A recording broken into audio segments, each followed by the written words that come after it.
नमस्कार, मैं हूं योगेश चक्रवर्ती और आप देख रहे हैं राज नेटवर्क।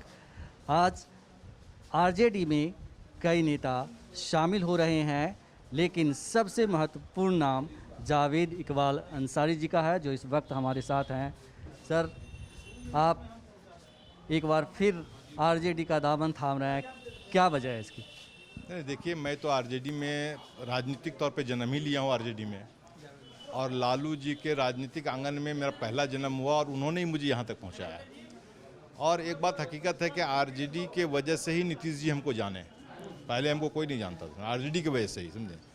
तो जब नीतीश जी बीजेपी को छोड़े और इंडिपेंडेंट अपना बोले ना बीजेपी के खिलाफ लड़ना है, समझे, तो उस वक्त हम लोगों को ऐसा दो चार आदमी को फील हुआ कि नीतीश जी को अभी मदद करनी चाहिए, समझे।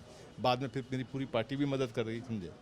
तो हम कभी दिल से आरजेडी को छोड़े नहीं थे, और यही वजह कि गाहे बगाए आपने कभी 5 साल में 6 साल में कभी आरजेडी के खिलाफ या लालू एंड फैमिली के खिलाफ कभी मेरे मुझसे कोई स्टेटमेंट नहीं सुना। ठीक है, एक कदम उठ गया था, अब वक्त का इंतज़ार था कि फिर वो बैक कैसे हों, समझे। तो मैं फिर अपने घर में हूँ। ये बताइए कि एनआरसी एनपीआर को लेकर इतना हंगामा हुआ, क्या ये भी एक वजह बनी कि आपने नीतीश जी का दामन छोड़ दिया?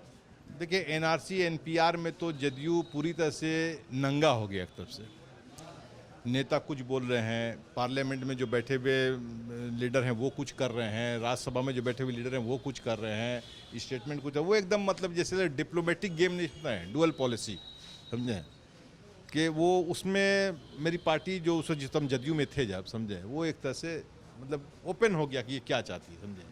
और वैसी पार्टी जिसका कोई सिद्धांत न हो, जो कल तक बोले कि आरएसएस मुक्त भारत चाहिए, आज बोले आरएसएस युक्त भारत चाहिए, जो दिहाड़ी मजदूर के साथ अन्याय करता हो, जो दिहाड़ी मजदूर को क्रिमिनल बताता हो, जो दिहाड़ी मजदूर को अपने यहाँ आने नहीं देना चाहता हो, भाई ऐसे कौन सा विकास, किस विकास की बात आप कर रहे हैं? अरे 4 तो फ्लाईओवर बनाने से पूरा बिहार का विकास होता है क्या? जाके देखिए बिहार के गांव-गांव में क्या स्थिति है। आप क्वारंटाइन सेंटर ठीक से नहीं चला सके, आप कहीं आइसोलेशन सेंटर ठीक से नहीं चला सके, क्या विकास की बात करें? आपका कोई हॉस्पिटल ठीक नहीं है।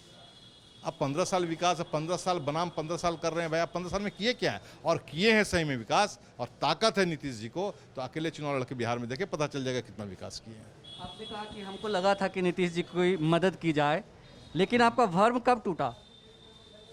और वो कौन सी बातें थी जिससे भर्म टूट गई? भर्म टूटा जब वो लालू जी को छोड़े, लालू जी को रातों रात धोखा दिए, तो मुझे लगा ये आदमी किसी का नहीं है। जिस व्यक्ति ने उनको मुख्यमंत्री तक बनाया, बीजेपी ने उनको लतिया दिया था, जिस आदमी ने मुख्यमंत्री बनाया उसको रातों रात छोड़ दिए।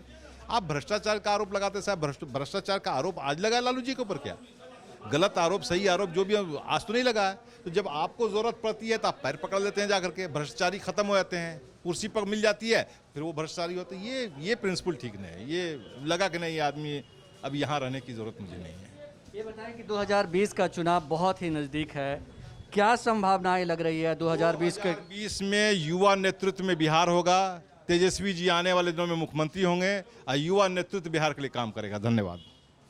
राज नेटवर्क से बात करने के लिए आपका शुक्रिया। तो ये थे जावेद इकबाल अंसारी, जो जेडीयू का दामन छोड़कर आज आरजेडी का दामन थाम लिया है, और इनका कहना है कि चाहे कुछ भी हो जाए, 2020 में युवा नेतृत्व ही बिहार का नेतृत्व करेगा।